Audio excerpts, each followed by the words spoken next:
The Spinoff Podcast Network. Skinny are helping you show how smart you are with the 1Q quiz, an all-new, super challenging and super quick daily quiz built by the Spinoff. Every Monday, Skinny are giving you the chance to prove you're smart with the Skinny Extra Credit question. Get it right, and you'll get the chance to score yourself some Skinny Extra mobile credit, so you can text, call, or even video call your group chat and gloat about how big your brain is. T's and C's apply. The Fold is brought to you by O-Media, making brands unmissable and public spaces better across Aotearoa.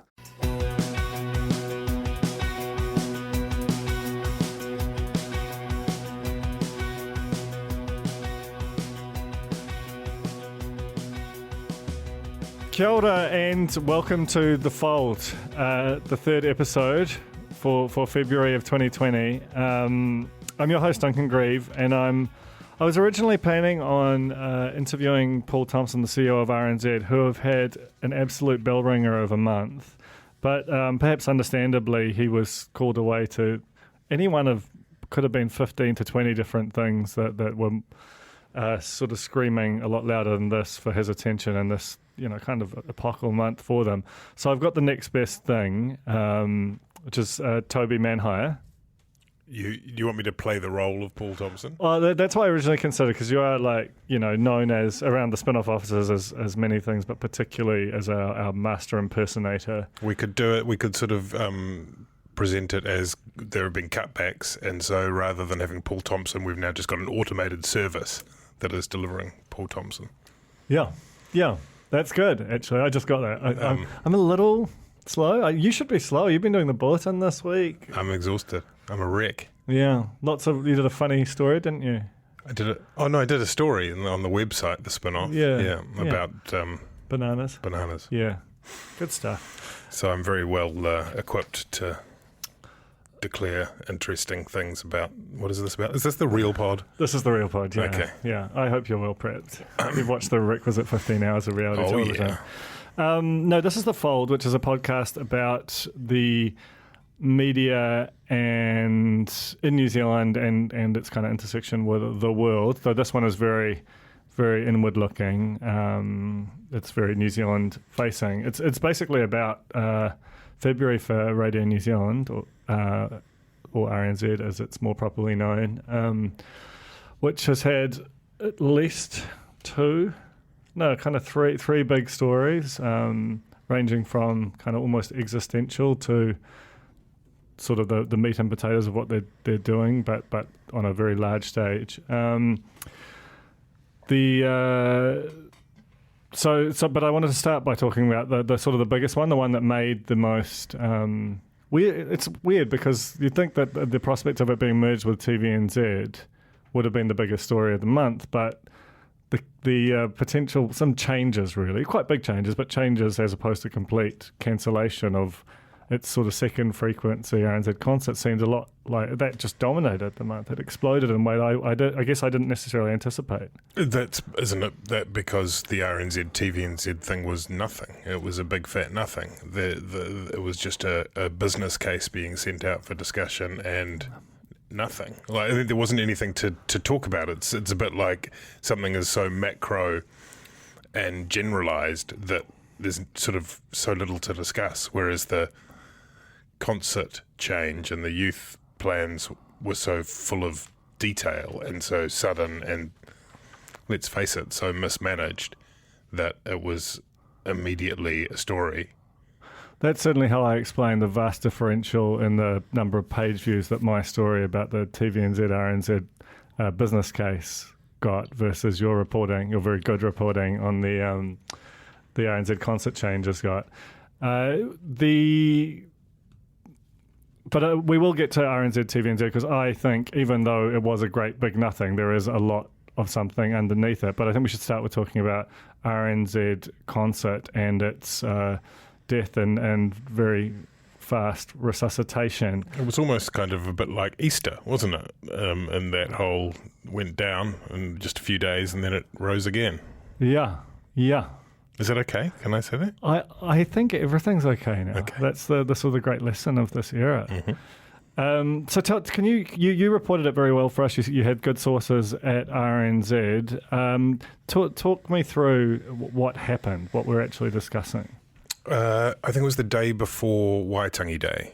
So I think it was Wednesday the 5th of February, and the people who work on concert and in music programs were gathered together, and they were told by Paul Thompson, the CEO, and Willie McAllister, who's the head of music, that there was to be a major restructure.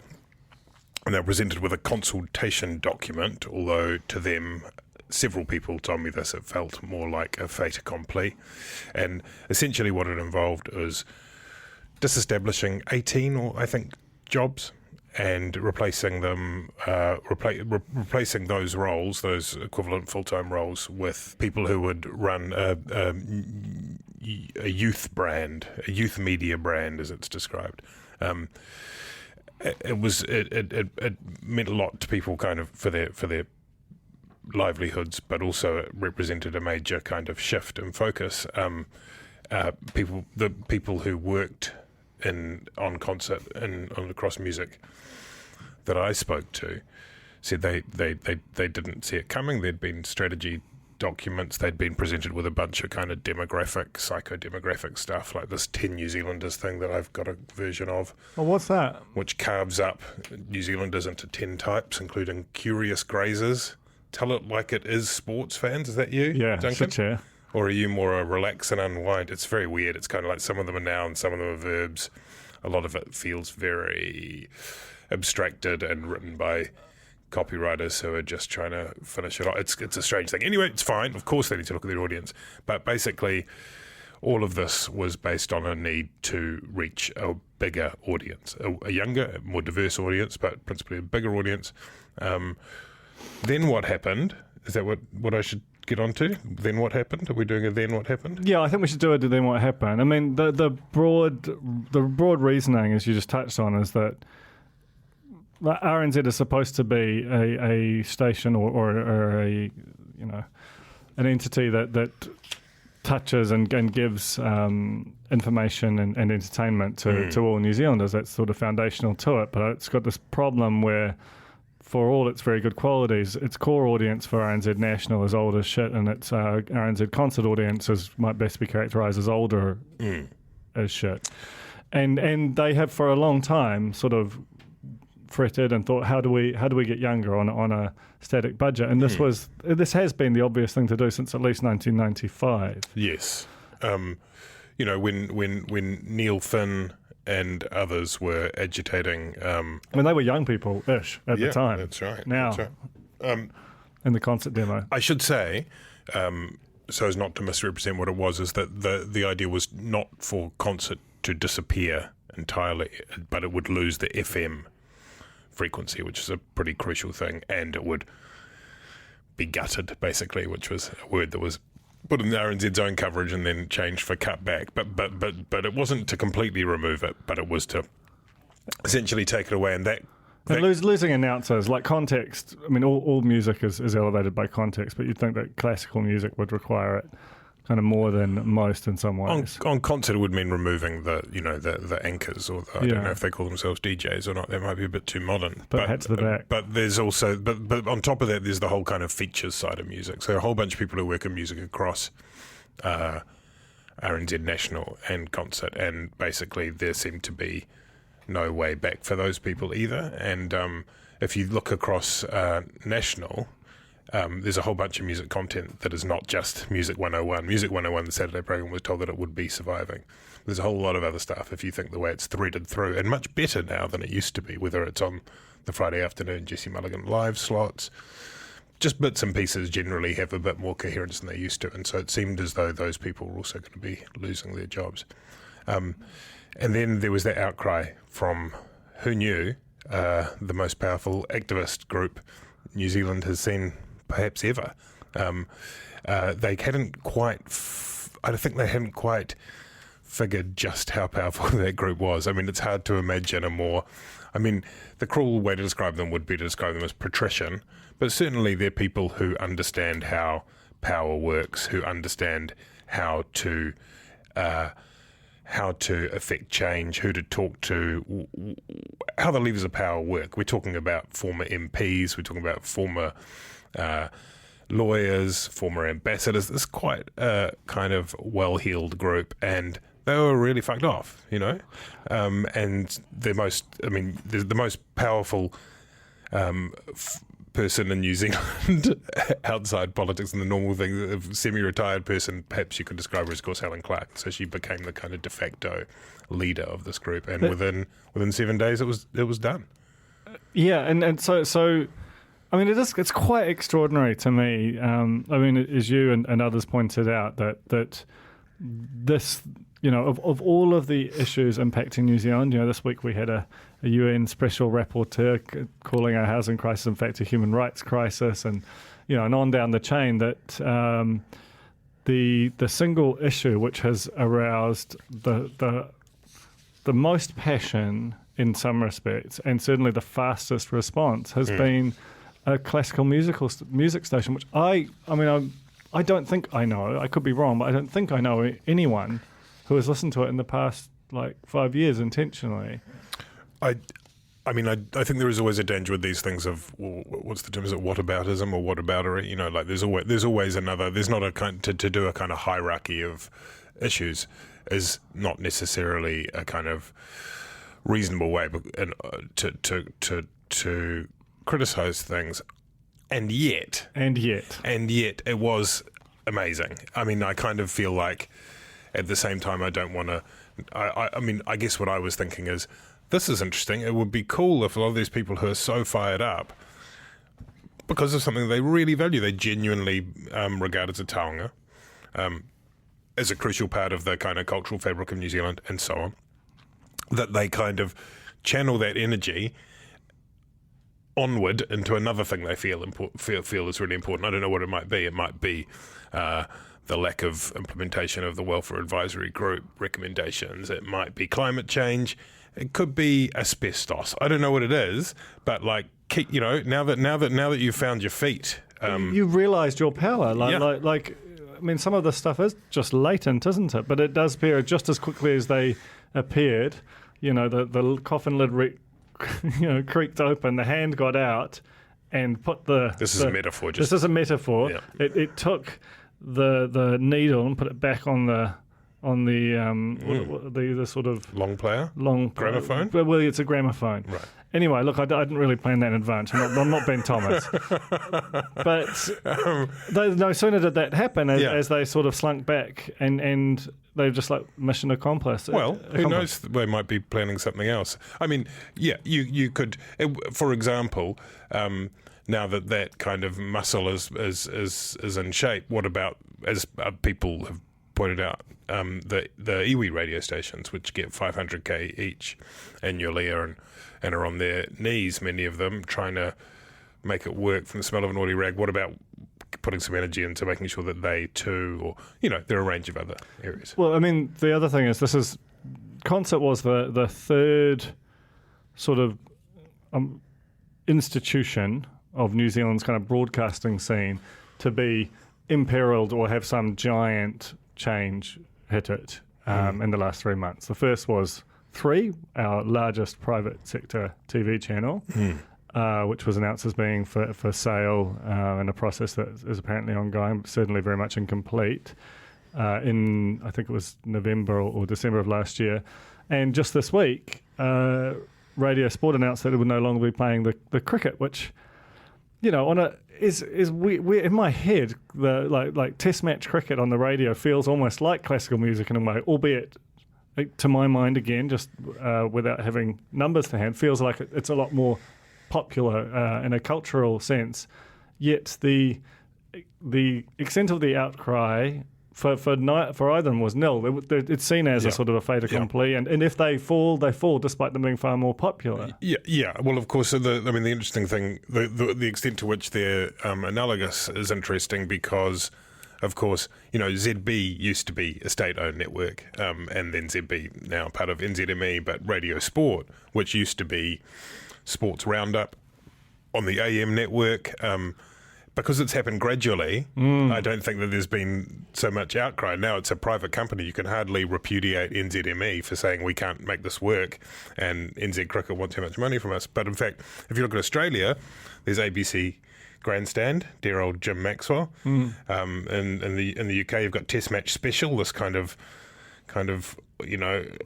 high chamber of cricket commentary. That's sacrosanct. You can. I mean, the BBC's under attack at the moment, but you can't imagine. Could the last thing that will remain will be TMS with bloody Jonathan Agnew still standing there and lecturing everybody. But you know what I mean. Like it is one of those things that I think is it's an interesting comparison because one hasn't been whittled in the same way. Can I just say one other thing in terms of that context? You mentioned those other issues.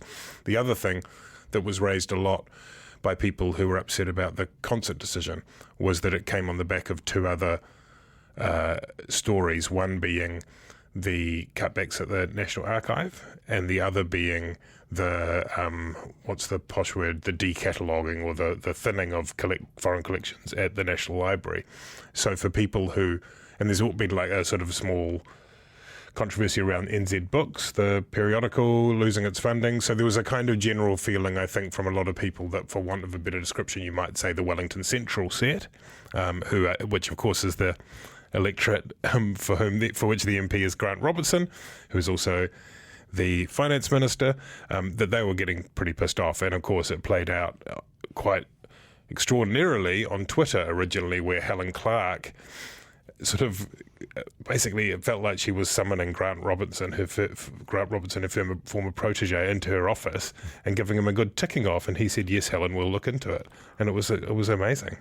It was extraordinary, and it shows the sort of psychic hold she retains over the Labour Party. One thing which sort of another element of it, which is quite interesting, is the extent to which this was known by sort of cabinet within or senior people within the Labour Party, because the sort of framing of it has been, or certainly the tone that has come from the likes of Ardern and Robertson has been that it was, while this is an operational matter and should thus be something that is that RNZ should be at liberty to do themselves, that had they known that that something at this scale was in the offing, they would have looked at what levers they could pull to sort of make it an and rather than an or. What's your sense of whether that is an accurate sort of way of constructing the episode, or whether there was more of a misjudgment from perhaps the relevant minister being Farfoy, or whether other Labour people just didn't know quite what a bomb it would be? Well, Paul Thompson, the CEO, and Jim Mather, the chair of the board, have described it as a miscommunication, which is, which is certainly true, but it's hard to think of a way that you could more understate it. Or, it is that. And there was this meeting that Mather said he phoned into, and Paul Thompson was at physically, and Farfoy was at, and various officials, at which this was the week before the announcement, we're told, they were briefed on what was going on. And the miscommunication that Thompson has specified is one whereby they failed to communicate that they were going to signal that the FM frequency would be lost to the public, which is kind of one of those things that you kind of think, that's certainly not the impression that Ardern, Robertson and Farfoy were conveying. And so it wasn't a communication, it was a cock-up. Yes. There's just no other way of putting it. That having said all that, there's this weird paradox whereby if you were going to apply some kind of crazy conspiratorial Machiavellian analysis, you'd say this is the most brilliant budget bidding process ever witnessed. Because it seems to me, and I've asked and haven't been given confirmation, it seems to me that the clear outcome is that there's been an indication given to RNZ that they will be sorted out. Because Thompson, a week after the first meeting, went and said, we're withdrawing it. It's done. That this whole document that I've got here, this consultation document, tear it up. This is the most journalisty thing I've ever seen. I should just to describe for you listeners. He has this consultation document, photographs of it at the interior of quite a stack of A4 paper. I'm going to go with 30 or 40 sheets, and surrounded by not his usual sort of little stick figure, sort of grotesquerie men, which he draws all the time, but actual notes. It's bloody outstanding. That's right. I have written words down on a piece of paper, ladies and gentlemen. That is the secret sauce. But for them to do that, to say we're completely unwinding what we'd planned. Leave that. Sorry about that. I don't think they're sure they said sorry, but just it's basically the world's biggest Control Z you've ever seen. And then, but we're also going to do the youth media project. That's cool. That's still happening too. We're carrying on. They'll be planning to advertise, and it expressly says in this document that I've got here that it has to be. They have to achieve it within their existing funding. That's. The whole thing is predicated on that. That's why they had to lose those jobs. So something has changed to the effect that they no longer feel that requirement is there, which, of course, I wonder what Treasury have to say about that, for example. Can you imagine if another kind of government entity said, actually, we're just going to spend an extra $5 million a year because, we really want these things and people got upset. It's unimaginable, it's unthinkable, right? Yeah, absolutely. And the fact of the pace of it is strange, right? Because as you say, if you look at just purely sort of where they were and the outcome of where they suddenly appear headed a week later, there has never been a better kind of, you look at all the cliches about this government that is mired in working groups and that can't make a decision. Well, this episode, the absolute lightning pace of it, and the fact that the core organisation has gotten to a far better place than it could ever have imagined being, and that, broadly speaking, even if you think, and we'll talk about the how sound the idea of a youth network is in 2020 shortly, but even if you think it's a bad or indifferent idea, certainly no one's going to be worse off, and there's a chance of it being a lot better off. The fact that that's happened so quickly, there's a lot of other people, just as you said, if that same group had applied who got the change made so quickly, had applied their passions elsewhere, there must be a lot of people going, man, we have been hammering at a door wanting $500,000 for our rehab centre or whatever. Yeah. And this is just, it's extraordinary. Just before we move on, Hill and Clark levelled a number of charges at RNZ, which I thought were quite unfair, because as much as I maligned their audience or defined their audience earlier as being old as shit, and I should say that I listen to a lot of RNZ. I know you do too, and that's. I think it's probably broadly true. It also remains an extraordinary RNZ National, an extraordinary agenda-setting news operation that does a huge amount with not a lot of money, comparatively speaking. And it does run brand campaigns at the moment, which I personally think are quite bad. But that could be, maybe that's where her sense of it's coming from. I actually think that the integrity of what the attempt to kind of hold the integrity of programs like Checkpoint and Morning Report, while also building out podcasts and an online operation, looks like it's about trying to hold the values of RNZ, the historical values, while expressing them in different ways and evolving them in a way that keeps the old audience and builds a new one under very constrained circumstances. Which is very long-winded of saying I broadly speaking, admire of what Paul Thompson and his team have done. Yet Clark asserted that RNZ is all about brand now. What do you make of that? Well, one thing I would say about RNZ's performance, particularly over this period, is that you see a bunch of excellent broadcasters and journalists who really held their own management to account. So Clark commended that. But I would say one thing in defence of Paul Thompson on that is that I have been told that he has encouraged and empowered the newsroom to do just that in the two main scandals that he's scandals. You know, the Carol Hirschfeld episode when Claire Curran happened, and the Astoria coffee, and then this most recent one, he empowered his newsrooms to go for them, not to, you know, which of course they shouldn't need to be told and probably don't need to be told, but it helps that they're told that. You know, it's one of the things that I think is a great strength in public broadcasters, is that they should have the luxury not to feel quite so fragile when they take those things on. As to the brand point, I do think, I mean, I noted this in one of my pieces, I did think when you read this document, it's all about a brand. It's all about creating a new brand. And it's an interesting thing. It's an interesting word that if you know, I mean, even 10, 15 years ago, people would go, what? Like, I was interested, when there's a new CEO at The Guardian, and I remarked when she, who seems brilliant, but she tweeted that she's very excited to be joining a brand that she admires. And it's kind of amazing that you would call it a brand, because a brand is, you know, an advertising term.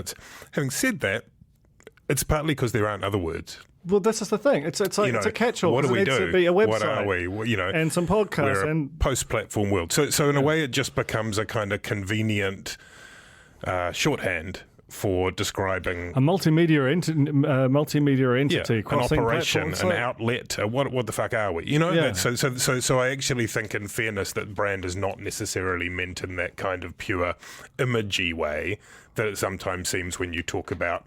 When a marketing or an advertising agency says the Spinoff needs to work on its brand, that's sort of different, in a way. But it's come to it. Definitely, there's something in there. But I think that probably that's not as egregious as it might sound, because it is used as a kind of catch-all. I mean, the other thing on that, I guess, is that a thing that I think has been lost in this, or lost in the talk about RNZ overall, is that this whole thing stems from a point that is made in the consultation document, and it reads, sort of at the bottom of the first page, RNZ has now set itself a new target of 1 in 2 New Zealanders, which it then helpfully puts in brackets 50%, by 2023, by, quote, creating a lifelong relationship with all the people of Aotearoa, which kind of, on the face, sort of fine, that's quite a big ambition, right, to go for half the country. What's amazing is that no one had been talking about that. It was in their statement of intent that was tabled in Parliament. As far as I'm aware, no one had reported that until I reported it in the context of the original piece about what was happening with the restructure. And that's amazing to me, because it's a big deal, right? And obviously, if that's your mission, they use the word mission in here, if that's your mission, and part of that is the radical sharing they've been doing, all these things, all pretty good things in my view, to try and reach more New Zealanders, what could be wrong with that, right? But if that is your motivation above all else, rather than other public broadcasting imperatives, I mean, you can get things around the wrong way, is what I'm suggesting. If you've sort of got, if that's the everything, if that's becomes the raison d'etre, then of course you need to reach more people. Of course you need to reach younger people. But if it's just for the sake of chalking up a number, you know? I know what you're saying. I think that there's always a tension with public broadcasting, this, you know, Reithian thing, where Lord Reith was a sort of an early proponent of the BBC in, I think, the 30s. But basically, the tension is the function of public broadcasting to create content, words I'm sure that would have him rolling in his catacomb. But, you know, is it to create content which the public needs? Is it sort of nourishment for them? And even if they don't like it, it's what they bloody need. Is it the elite of the broadcasting and political world deciding what that is? Or is it to sort of reflect and create content that basically just that they democratically choose to consume? I mean, and if you want to see that expressed, the best way to do that is to look at TVNZ and RNZ. TVNZ very much would not be a Reithian organisation. It's explicitly commercial, but it also wants to be audience-led. It has ideas about how it should kind of pivot and kind of, you know, do things that are in the national interest, but it doesn't do that. I mean, that's the whole reason that TVNZ 7 happened, was because there were people who thought that there should be arts programming and books programming and so on. Whereas RNZ, I think, is more Ethian in that respect.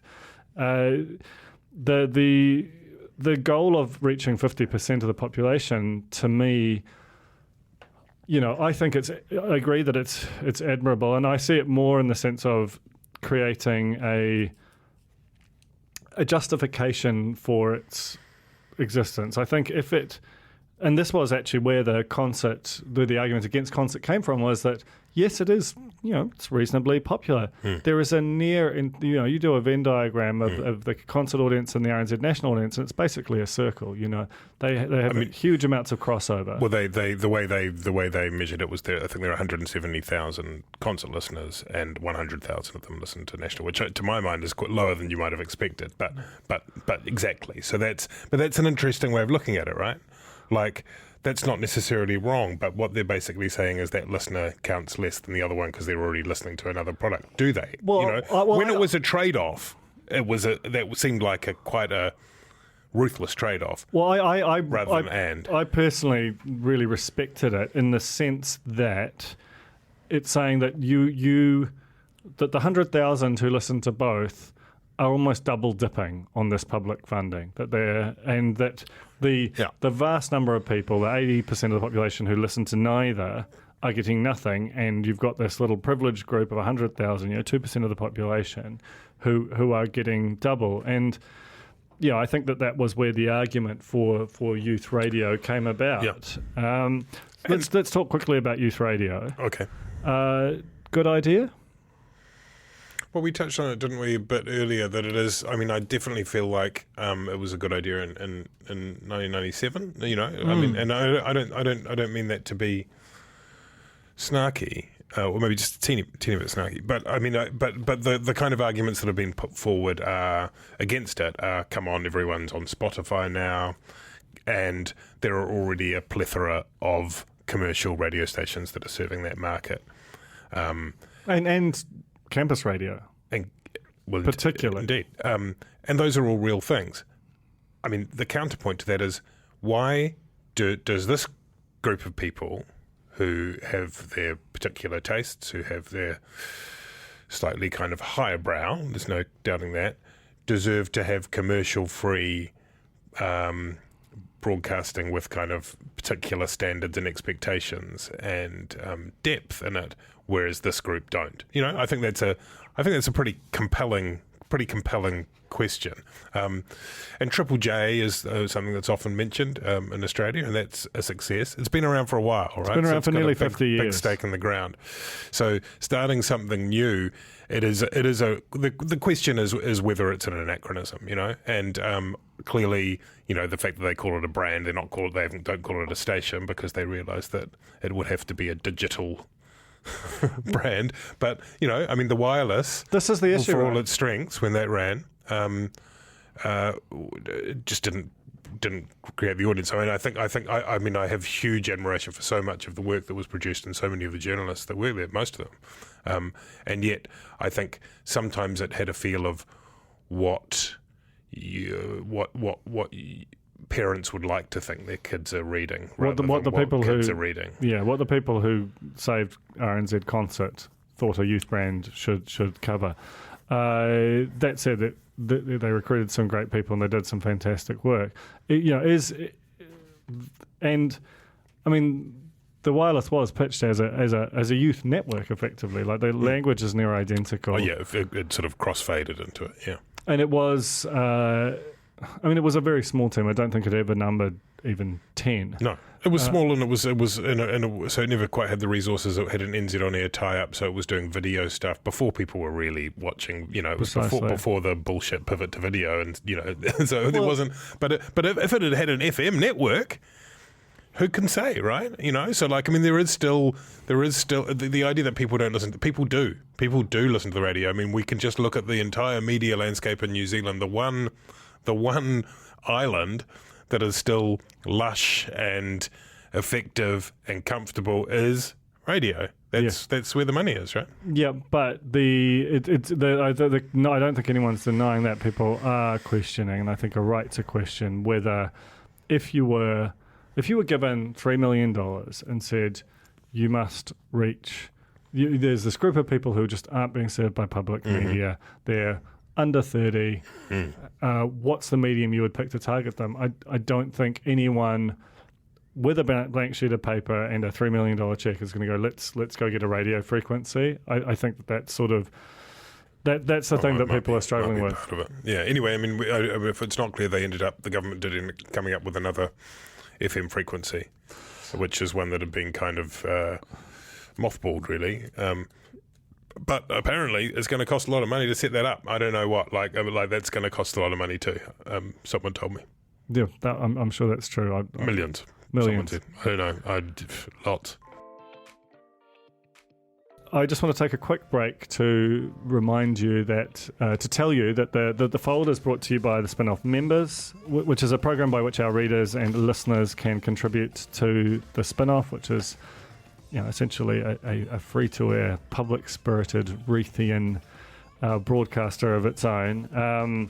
It's actually, as of right now, an hour till applications close for the role of gallery reporter. So as you're listening to this, they will have closed. But that's a huge moment for the Spinoff, and that it's the first full-time reporting role that the Spinoff members have made possible. It's something that Toby and I have talked about since before Toby worked at the Spinoff.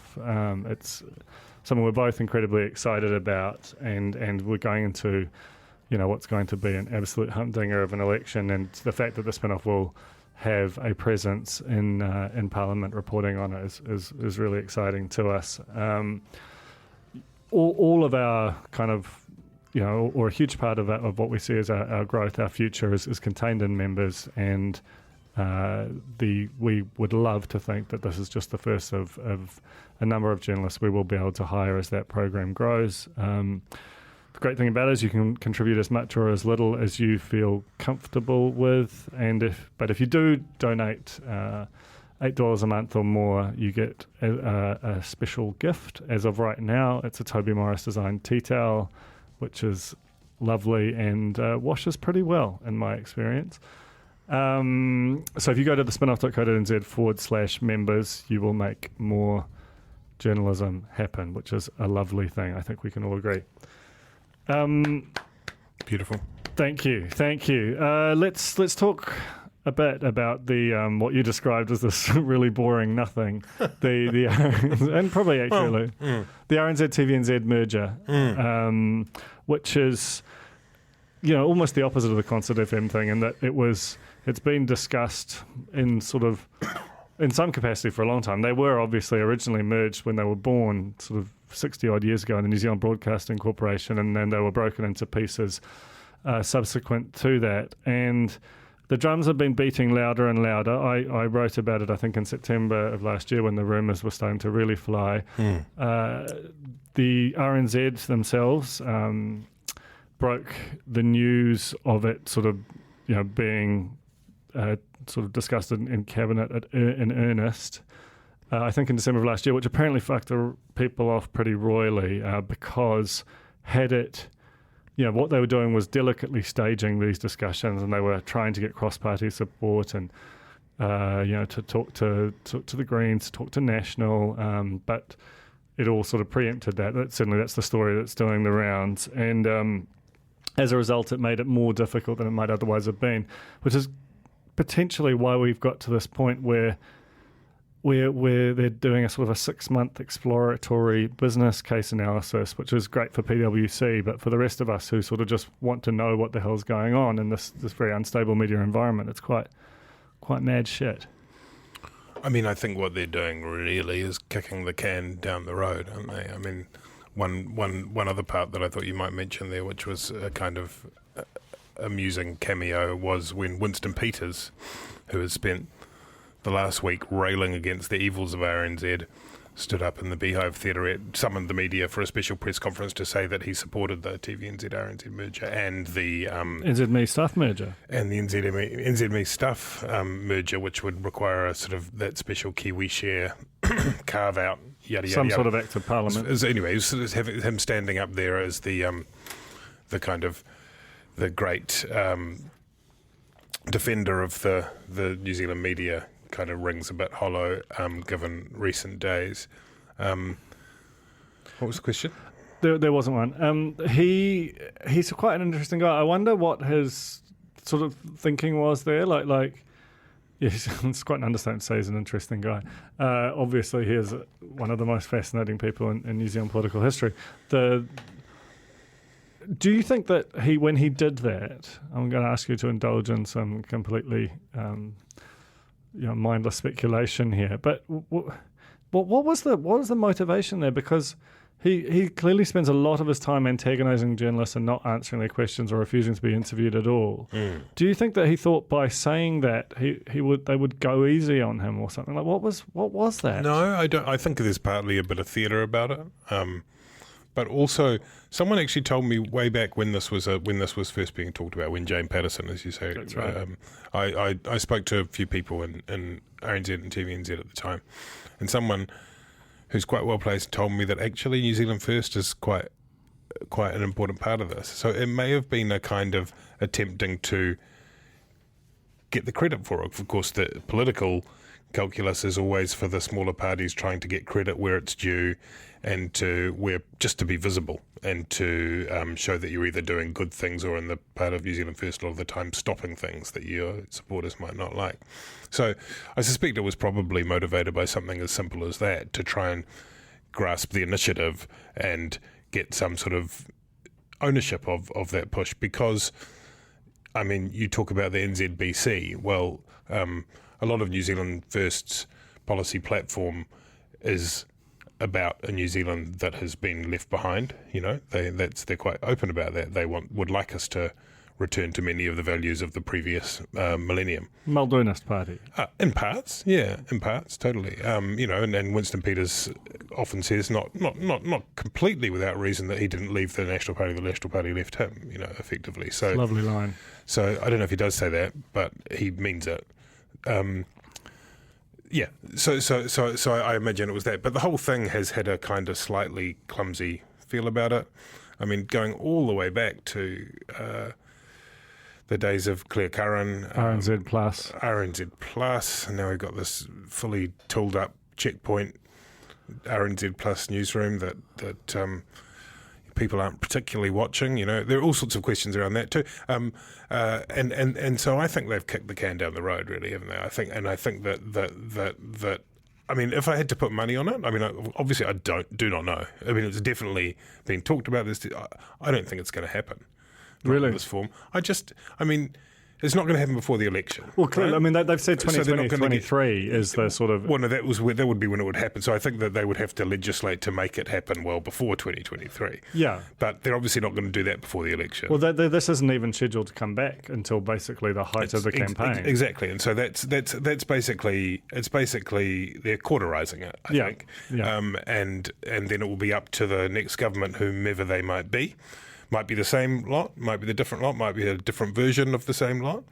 It might be that let's say if it was a Labour Green government, they might want to do different things differently. Obviously, a national government has already opposed this. And then there are so many questions, and you and I have nerdily chucked around a lot of hypotheses in the office on this, is that there are so many sort of next level questions about this, or one tier down questions, which is one of the reasons it's sort of weird, as you mentioned at the top, that this should be the one that has got so much less heat and so much less attention, is because we haven't got past the sort of very top of the flow diagram, which is fucking enormous. There are so many issues that flow on from when you make a decision, we're going to do it. I mean, they're doing a business case. Well, is that going to be Well, what's the business case for merging a sort of an entirely government-funded entity with a not-for-profit entity? Like neither of them are businesses in the sense that we would conventionally understand them. No, and so I guess you have to interpret business case in the broader sense of, a kind of project case. What is the argument for and against? But will that, for example, take into consideration the issues around democracy, without wanting to, get into sounding banal? That's a really big deal, because part of the rationale for this whole thing is No. Well, the main rationale for this whole thing is that those of us who work in this industry are in peril, And, I mean, I'm not concerned about us as individuals, but it's a different industry. It's an industry that has some massive public importance in terms of the role it performs. So if you're going to do this, and then there is the potential that it might do harm to the media overall, and there really is. I could explain a bunch of scenarios in which that would happen. It might not, too.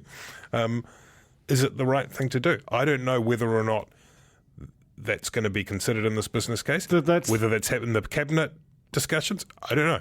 Well, that's the thing that I find quite striking about it is that, who is it for? So in the aftermath of it, the Campaign for Better Public Broadcasting, which is an organisation of actually the same kinds of people making a sweeping statement that saved RNZ Concert in a week with a few tweets. Yeah.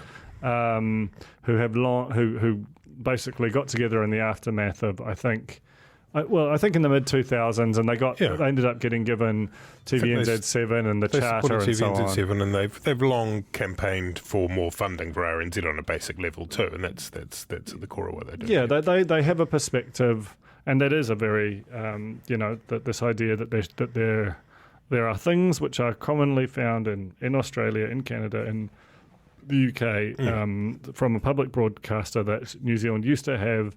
And that it no longer has, and that every year as the media kind of shrinks and gets more sort of buffeted by commercial forces, that it needs more. And they have, credit to them, they've stuck around. They continued to analyse the stuff. They had like a sort of a people's inquiry a few years ago.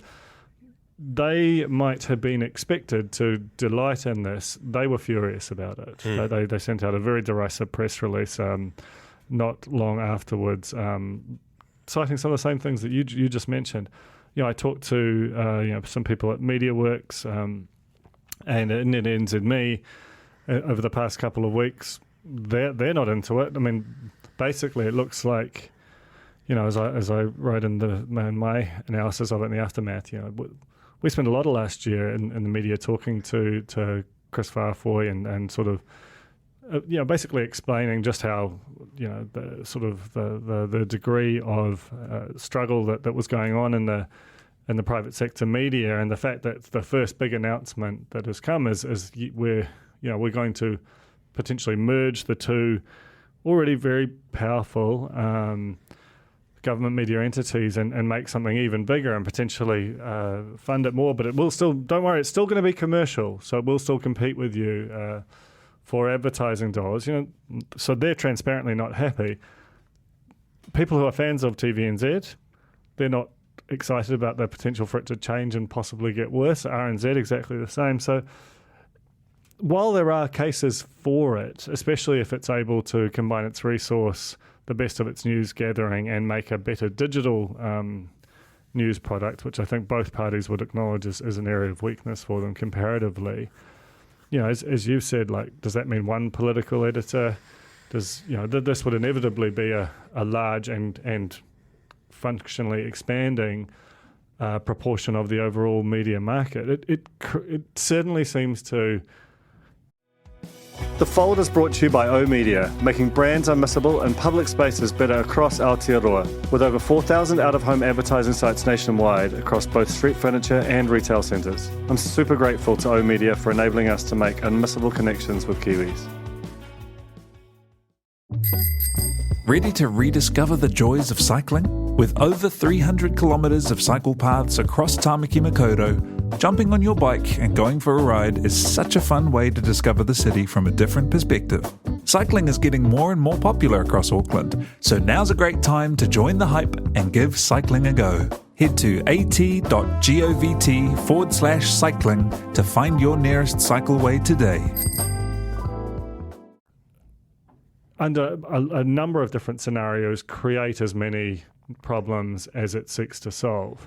If you take, just as one example, the MediaWorks argument, which you've mentioned, which obviously they have their own interests, their own by foreign private equity, but they're a really important part of our news mix, I think. their argument has been, make TVNZ commercial free, and then we will have a bigger chunk of the advertising pie, in essence. That will help us. At the moment, they don't have to pay a dividend. That's not fair. So just take them out of the market. This solution, while ostensibly might satisfy that requirement, actually is the very opposite, because the model that is being suggested, the only one that's been talked about, is a mixed funding model, which has its closest analogue in RTA, which is the Irish public broadcaster that operates with commercial funding as well as public funding, and at the moment is trying to save 60 million euros a year and is in the shits a bit. So, but that doesn't mean it can't work. But if you follow that through, and I mean, surely an emerged RNZ, TVNZ, you would have things like a shared political editor, as you do at the BBC, shared business editor. You would leverage the power of your newsroom across those two platforms and online.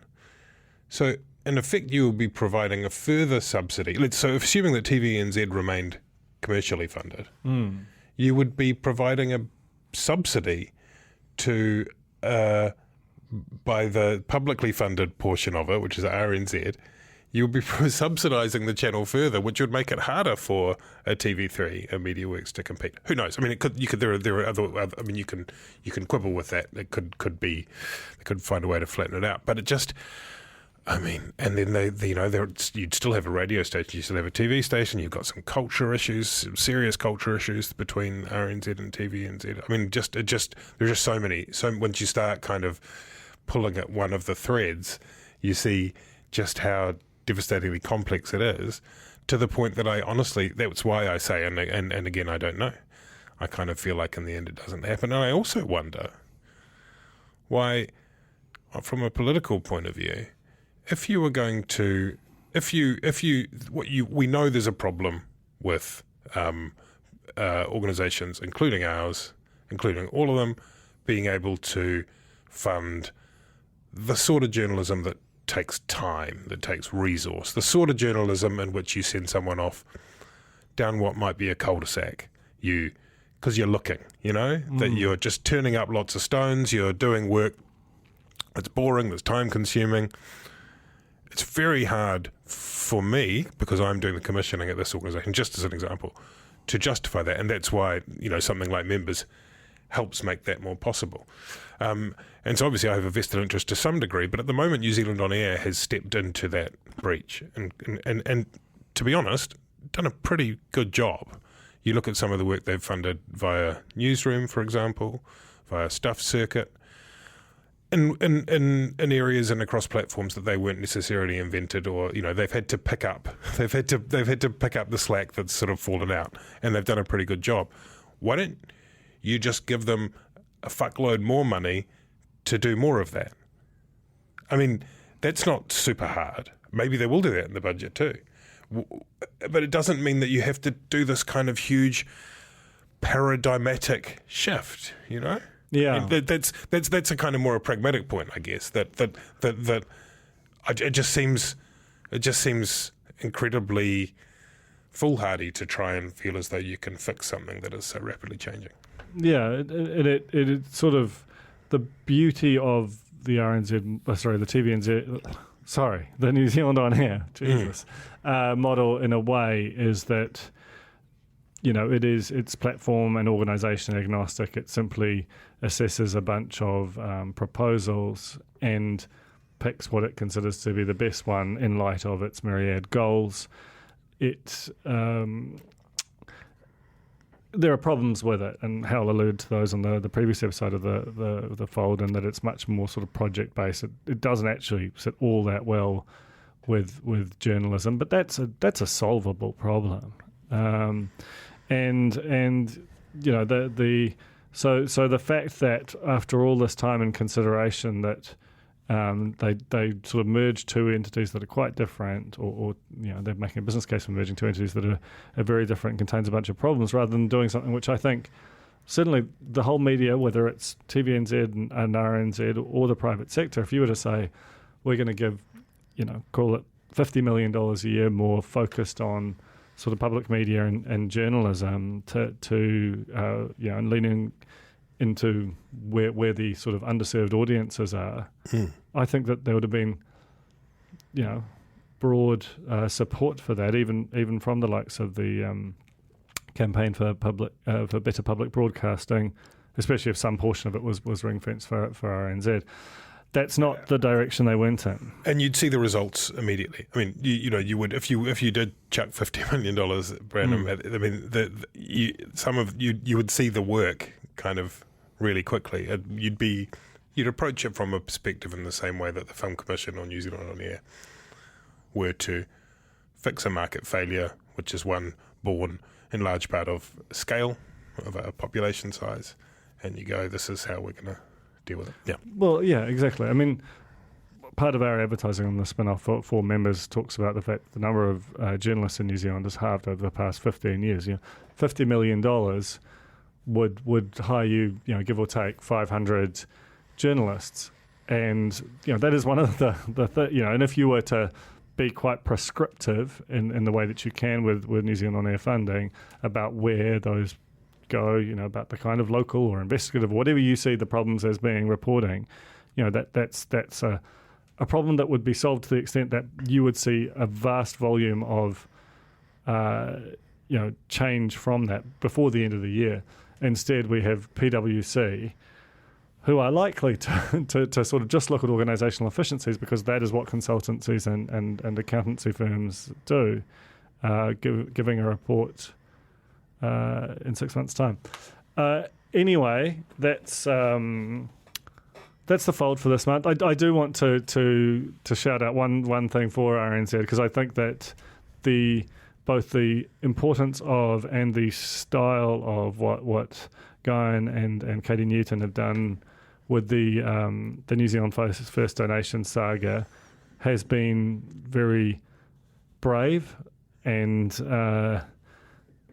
very important work, and precisely the kind of work. I mean, Guyan's whole, leaving Morning Report to become a sort of a roving investigative reporter who might go months between putting something out. I mean, that's exactly the kind of thing we're talking about, right?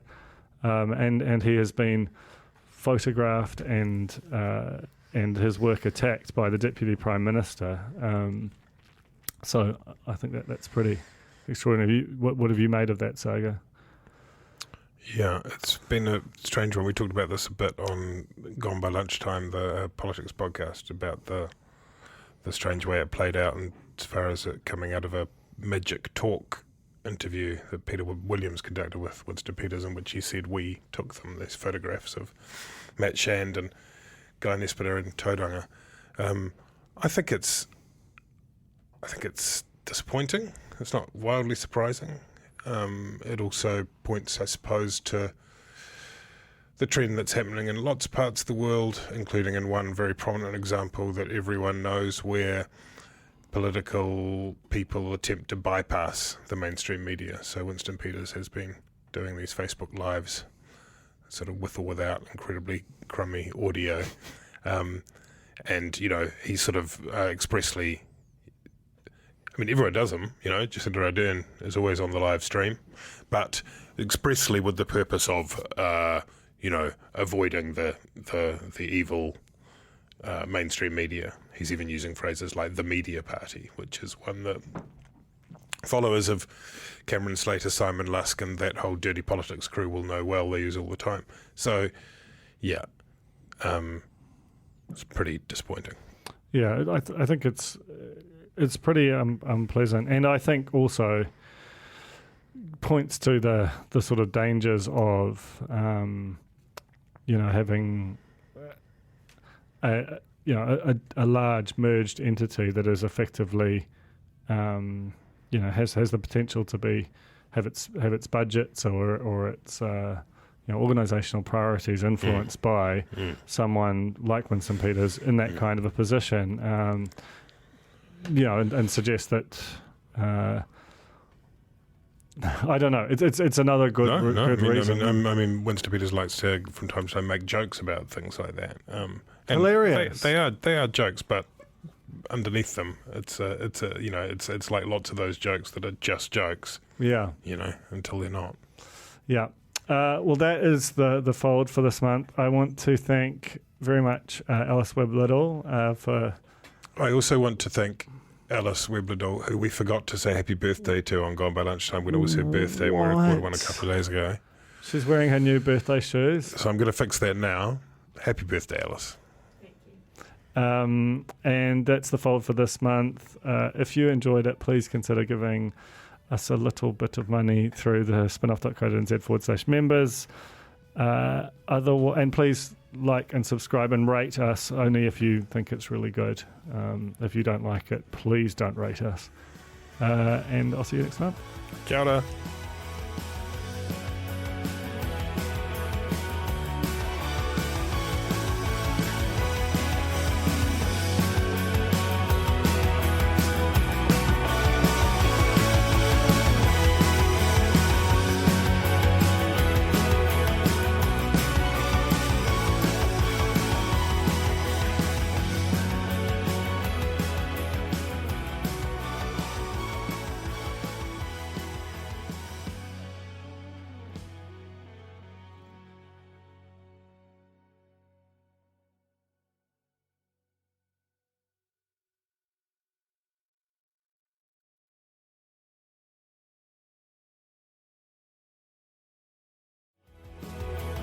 That was The Fold, brought to you by our partners at O Media, making brands unmissable and public spaces better across Aotearoa.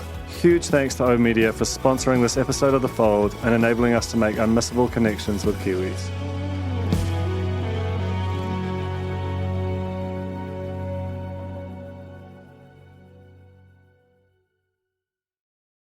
K-pop to me means more than just listening to music.